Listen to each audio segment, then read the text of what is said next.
आज आम आदमी पार्टीच्या वतीने मुख्य कार्यकारी अधिकारी जिल्हा परिषद बीड यांना पत्र देण्यात आलं आहे की बीड जिल्ह्यामध्ये चालत असणाऱ्या नरेगामधील योजना ह्या सर्व भ्रष्टाचाराची भेट चढत आहेत आणि ज्या शेतकऱ्यांची कामं झालं आहेत त्यांना पैसे भेटत नाहीत। जोपर्यंत तुमचे अधिकारी किंवा त्यातील सामील असलेले कर्मचारी जोपर्यंत चिरीमिरी घेत नाहीत तोपर्यंत त्यांची फाईल देखील हलवत नाही। अशा अधिकाऱ्यांवर व कर्मचाऱ्यांवर या दोषी असणाऱ्यावर चौकशी करून कारवाई केली काय पाहिजे।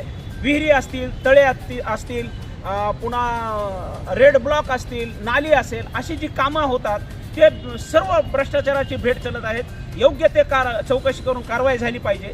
अन्यथा येणाऱ्या काळामध्ये या भागातील ज्या नागरिकांचे पैसे भेटले नाहीत, ज्या शेतकऱ्यांचे पैसे भेटले नाहीत, अशा शेतकऱ्यांना एकत्र करून आपल्या जिल्हा परिषदेच्या कार्यालयासमोर मोठे जन आंदोलन उभा करेल अशी आम आदमी पार्टी आज तुम्हाला सूचना देत आहे। यावरती कारवाई झाली नाही तर येणाऱ्या काळामध्ये ही सर्वस्व जबाबदारी ही आपली प्रशासनाची असेल। जय हिंद, जय महाराष्ट्र।